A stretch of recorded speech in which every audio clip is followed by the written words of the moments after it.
Hi, I'm Gallina, and I'm one of the co-founders, And you're a board directors, member.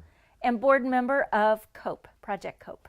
And this is, And I'm George Sherman, and I am the co-director of COPE and the director for the United States.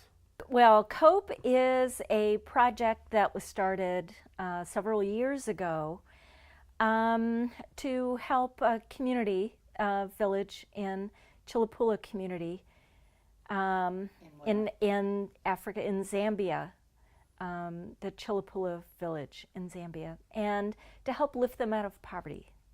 And I'm sure George can tell you the rest. The, Okay, George. the stated goal of COPE is to eliminate rural poverty in Zambia in one generation without going through the carbon economy.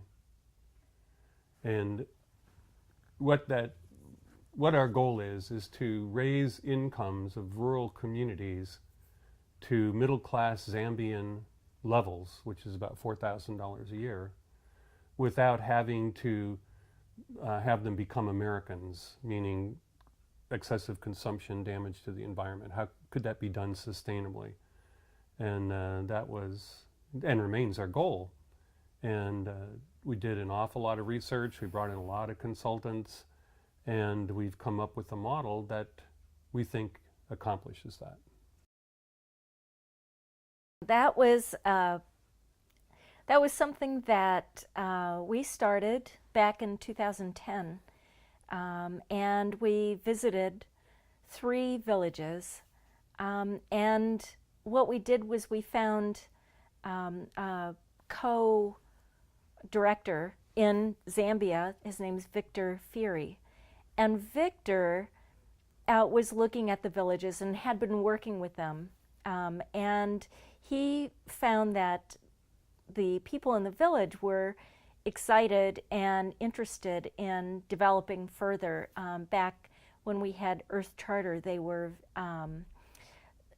supporting and applying Earth Charter principles. And this is a village of people who were motivated and really wanting to make themselves a better community. And so we used and developed, George with Victor and a group, worked together to develop Project COPE. And I think what the village is interested in is to help them raise themselves out of poverty so that they're motivated to do this. And that's a key indicator. When we were back in the village in 2010, and we asked them what they needed. Now remember, this is all driven by village needs. We came on real early and said, we're not going to be the white savior coming in to help them. It can't be based on charity because charity is not sustainable, and it has to be indigenous solutions to the problems. So when we were back there, they were showing us their efforts to develop rocket stoves, which are clean burning stoves, water purification because they have a problem with contaminated water. And they were trying to work with sustainable agriculture, but the problem that they faced was that inside of the growing season, using physical labor, they could only grow about a hectare and a half of corn, which is their main crop. But they had access to up to 10 hectares, but they couldn't grow it. So when we asked them what they needed, they said oxen. And they had oxen to work the land, but then hoof and mouth disease came in. And so they said, if you can get us oxen, we can pull ourselves out of poverty. So I looked to see if anyone had confronted that problem before, and what we discovered was that it's incurable, it's a virus, it's spread by saliva, so if an animal grazes and another animal grazes behind it, the second animal gets it. And the only way to prevent it is a vaccination, and the vaccination costs somewhere around $200 a year. Well, these people make $350 a year. So that's just completely out of the question. So I thought, well, it can't be the only country that ever had that problem. It turned out it wasn't. And that the solution that other countries had come up with were two-wheel tractors. As I looked into two-wheel tractors, I discovered that China, the agricultural revolution in China that freed the people from starvation, was done through two-wheel tractors. And they knew more about two-wheel tractors than anybody else on earth. They made the best ones. So we decided that we'd give two-wheel tractors a try. So we bought a two-wheel tractor. We experimented with it for a year. It did everything that we thought it would do. The only thing that, the drawback for it was that it was too large for women to run. And women do most of the farming. So that turned out to be a challenge. The other challenge was that the growing season's only X amount of months long.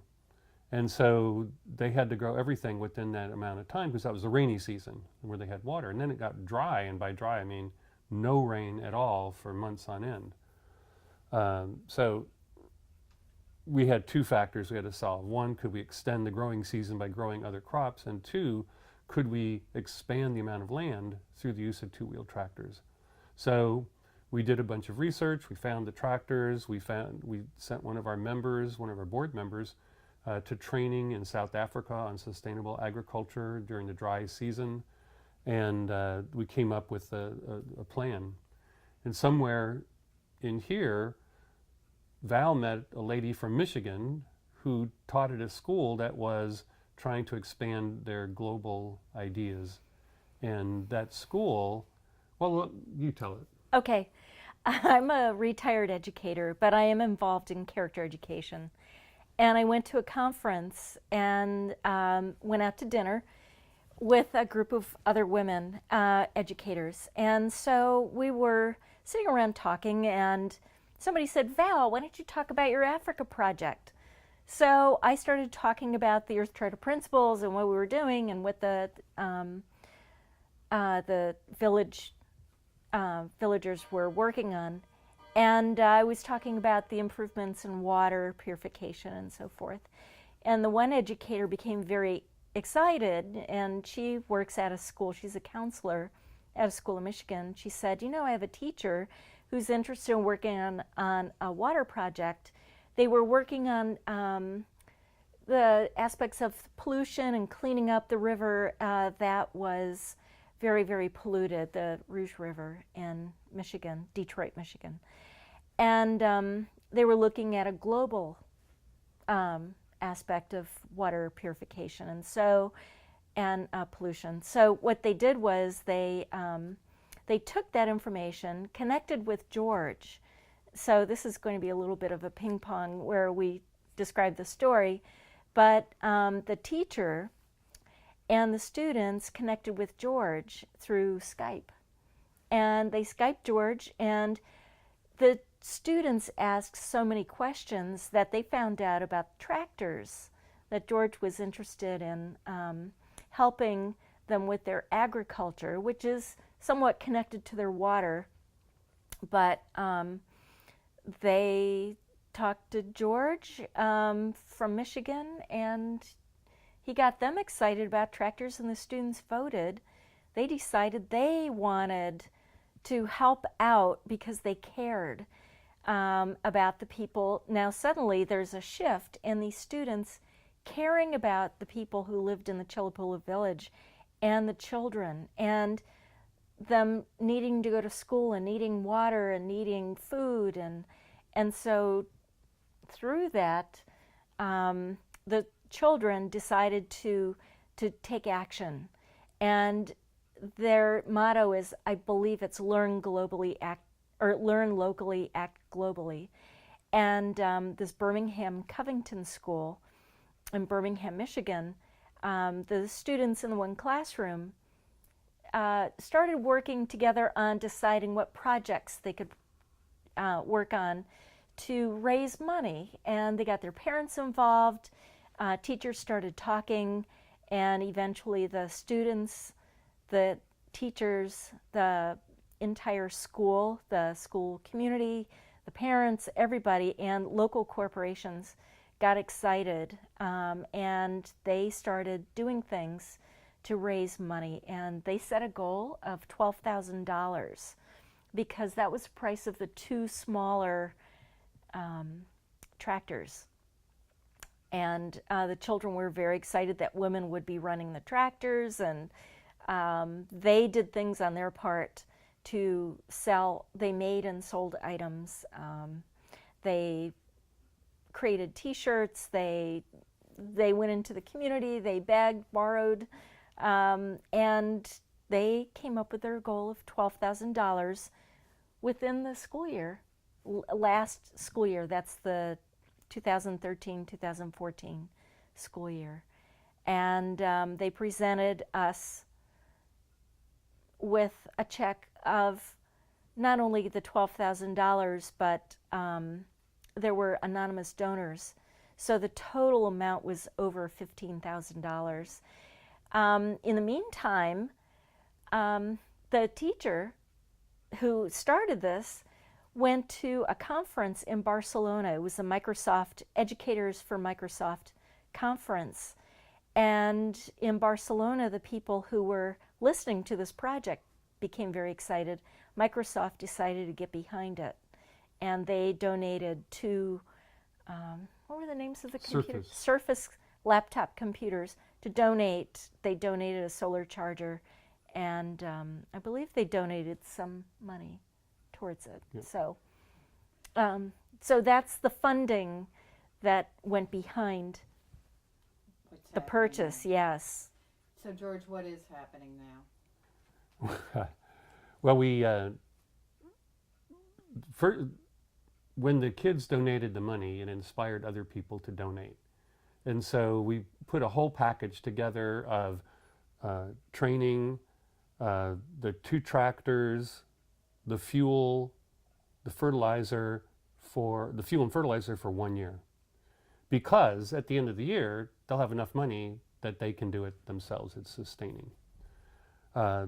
When I went back to do the to hand over the tractors and the check is in the ceremony, we contacted other organizations that were interested in sustainable agriculture, but were looking for co-ops that wanted to adopt it. So our co-op said, okay, we're in. This led to a very interesting concept for Zambia of year-round agriculture, something that was not inside their experience. They worked for 3 or 4 months and then they did nothing for the rest of the year, which is one reason they were not making much money. So Aldridge, who's one of our board members and also the person who's trained in sustainable gardening, is helping them to expand their gardens to grow fresh vegetables, which meets their needs for expanding their food, the variety of food they eat, and gives them a cash crop. People that are doing the farming are showing our families how to grow different crops besides corn, because corn, everybody grows it. And what they are having a hard time understanding is the more corn you grow, you don't make more money, because each hectare that you grow, the price drops because of the amount of corn on the market. But there is a big market for peanuts and soybeans.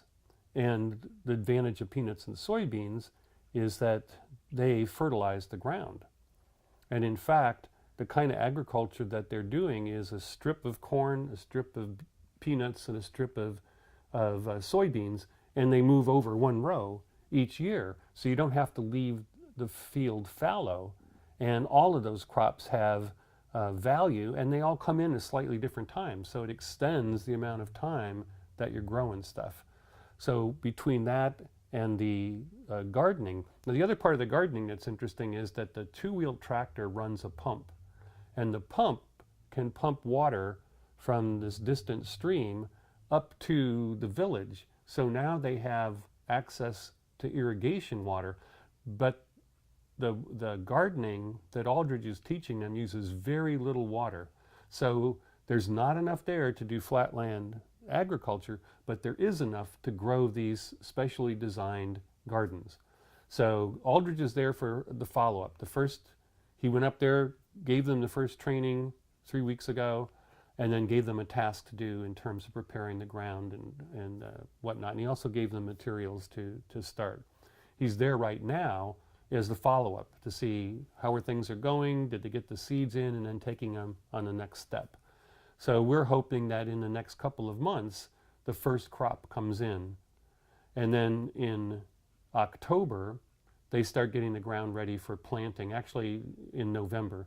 They have to have the ground planted somewhere around the first part of December, because then the rains come somewhere around Christmas, and they have to have everything set to go. So this whole gigantic thing is moving on, and it's been interesting seeing what's happening to the co-op, because even though the people said we don't want charity, they had no idea what was going to happen to them.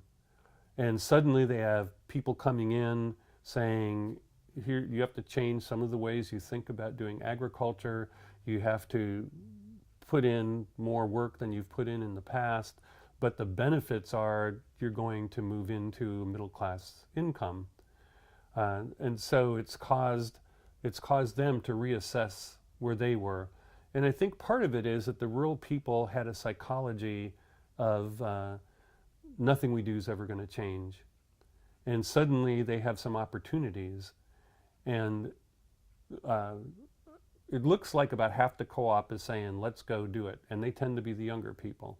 And the older folks are going, I don't know, it's a lot of change. I don't know if we want to do the change. And so they're kind of being the conservative, let's leave things the way they were. But it's never going to go back to the way it was. When we were talking with one of our consultants, who turns out to be a world-renowned agronomist, I didn't realize that until I got back to the States, we were saying to him, how do you get people to change? And he said, it takes 1 year. Said, why 1 year? He said, because farmers may be conservative, but they're not stupid. And you get one guy to grow the groundnuts and the soybeans and the vegetables, and at the end of the year, they see his income compared to theirs, and the next year they'll be growing groundnuts, soybeans, and vegetables. And so we have that group that are going to do that. And when the other folks see that indeed it does work, then in year 2, I think everything's is gonna take off according to the numbers. And of course, you're always predicting into the future, but it looks like inside of 2 years, everybody who participates inside the co-op will see an income in the neighborhood of $4,000, which puts them into the middle class. Part of the agreement in this co-op, and the co-op runs the bank. That's what's interesting, is the co-op doesn't just run the farm, or the farming equipment, they also run the bank. And so the way it's set up is everybody in the co-op has units, and those units give them X amount of hours with the tractor, and then they have to pay off those units by the money that they make from their crops. And then the village bank uses that money to lend it out to other entrepreneurs who want to provide other services in the community, for the fertilizer for the next year, the seeds. So it becomes literally a bank.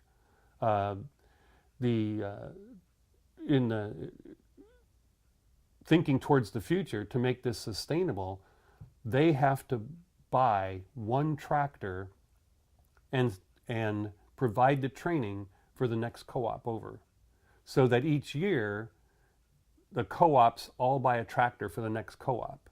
And that's why we say in one generation, because figuring out exponentially what happens as these grow, within 20 years, if we have enough seeds, that it's not inconceivable that the majority of rural people will have access to a decent agriculture. Now, can they sell this stuff? That's the question. And the answer is Central Africa doesn't have enough food. And Zambia had a surplus of corn. And the government, having never had a surplus before in their lives, not knowing what to do with it, bungled it. But even though bungling it, they still managed to sell tons to Zimbabwe, Namibia, Mozambique, and the Congo.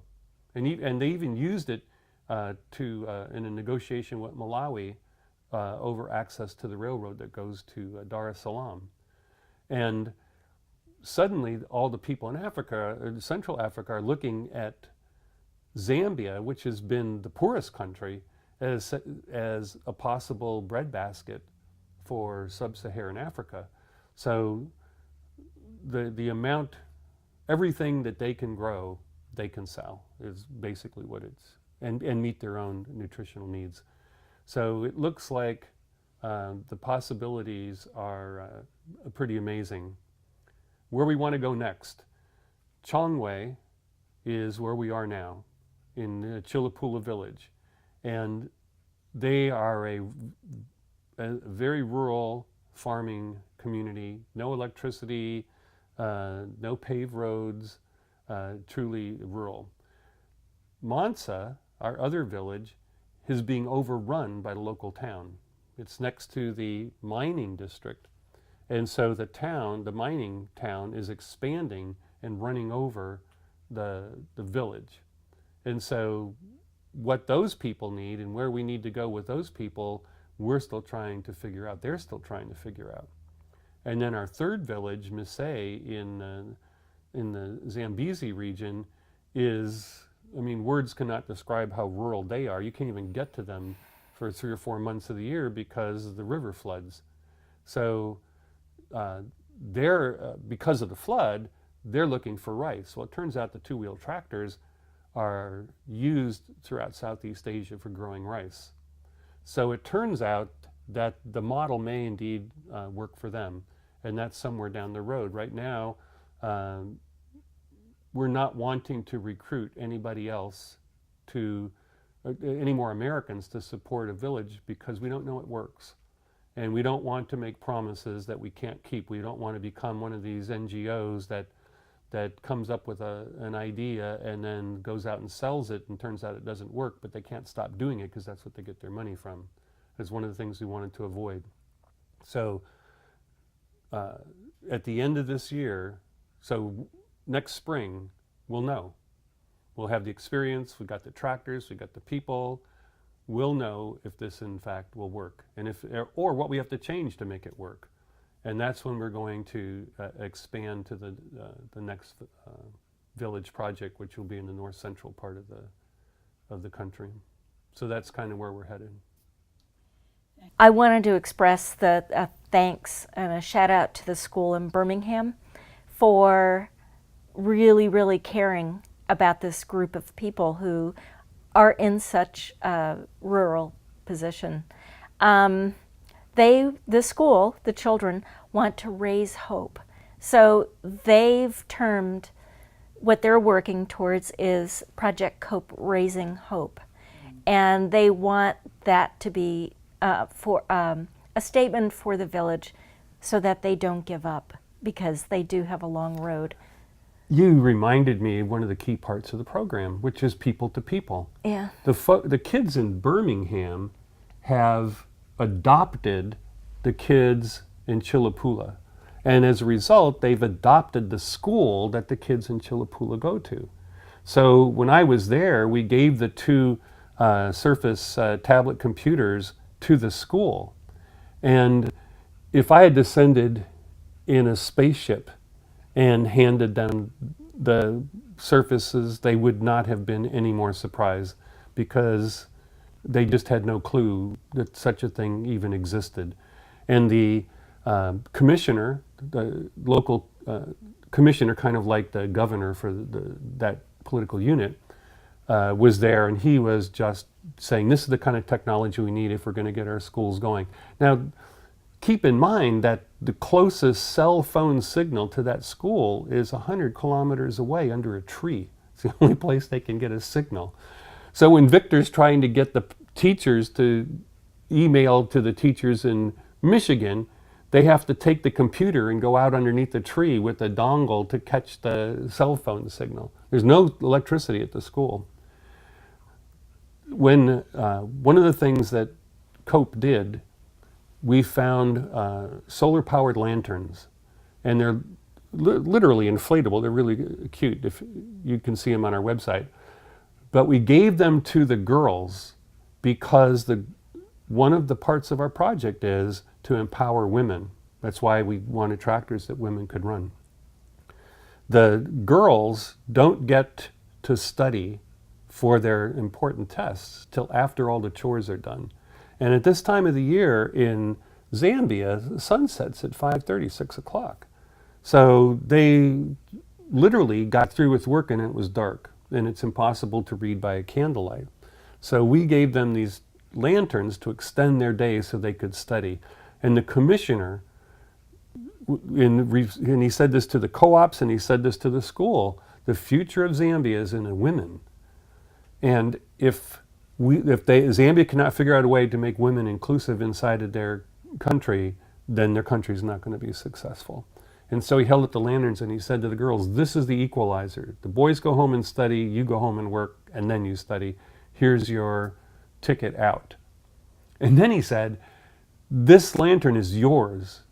If your brothers try to get it, or even your parents try to take it, you call me and I'll come and get it back for you.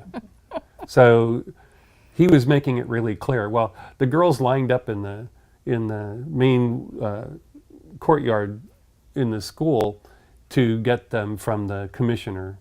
And so he's handing them out. And one of the teachers behind me points to all the boys lining up along the side. He said, it's the first time I've ever seen a boy jealous of a girl.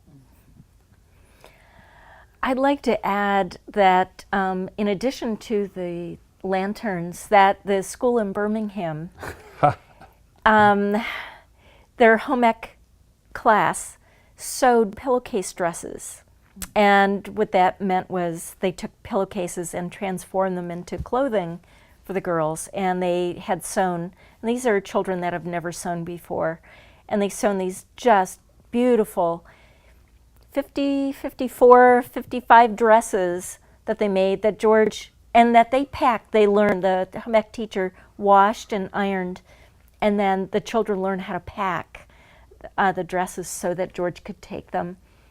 So he not only took the lanterns, they're Lucy lanterns, he took 100 lanterns, he took 54 dresses, 2 laptop computers, he took cell phone or solar chargers, about 120 pounds of luggage.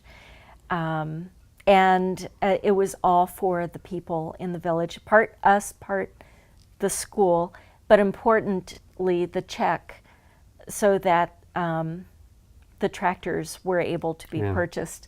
And the seeds and the training and all of that, it's just so comprehensive what's been happening. We've put all this information together, and we're going to be presenting at a conference the end of October, I believe, in Washington, D.C. So we're presenting with the people of the school and the class. The children are riding a bus to Washington, D.C., and they're presenting with us. And so we're very excited to partner with them and tell the story. It's a very important story to tell. When we were there last time, the people in the village were concerned because they didn't think anyone really cared about them. And so they asked me, would I be coming back, and did we really care? So when I was presenting the tractors and the dresses and the lanterns, I said, number one, I'm back. And number two, yeah, the kids, this school cares about you, and here's the proof. And what's interesting, the kids all have to wear uniforms. So some of the little girls who were the most poor, if poor being a relative term because the richest kid there was poor, had a dress that had probably been worn for 15 years, and it was just barely held together with safety pins. And so when I gave them these pillow dresses, they put them on over their uniforms and just started walking around. They were so proud to have something new that was for them. And it was, I mean, it was like it dropped out of the heavens to them. They didn't even know what to do. When the commissioner handed it to them, they were just so stunned that they'd never gotten anything before. So it was just, it's at least nothing new. So it was a real, an eye-opener for them to make that connection. Now, the future goal, and this is where Microsoft comes in, is to establish Skype relationships between the school, between the two schools, so that the kids can stay in communication. When I went, I brought, I think, 100 letters to be pen pals with the students. And I gave them to the teachers. The teachers picked out students who had enough writing skills and at the same grade level to write back. And so those students, schools just came back in, they're on the same kind of schedule we are. So those students are writing the letters. Victor's picking those letters up when he goes out to the school and then bringing them back to Lusaka so that he can ship them to the kids in Michigan, so that it becomes kids to kids. I mean, one of the things that we said is it's not charity when you give something to your friend. It's not charity, it's sharing. And that, I think, is the message that under the Earth Charter and under Project Cope that we want to get across. So if this model works, starting next spring, we're going to start recruiting other schools to adopt other villages and other schools as a way of people to people, understanding we're all in this together, creating opportunities for people to share not only resources but adventures. I mean, that's what I told the kids in Michigan. Hopefully you're never going to worry about a drought and you're not going to worry about disease, but you get to share the adventure of people who do, because they're going to be able to communicate to you the excitement and the terror they go through in their daily lives, and you're going to see it through their eyes. So you're going to have experiences that you never imagined in your wildest dreams because you're sharing with these people, and they're going to have things that they never thought would happen in their wildest dreams because you're sharing with them. And that seems like a pretty good reason for people to get together.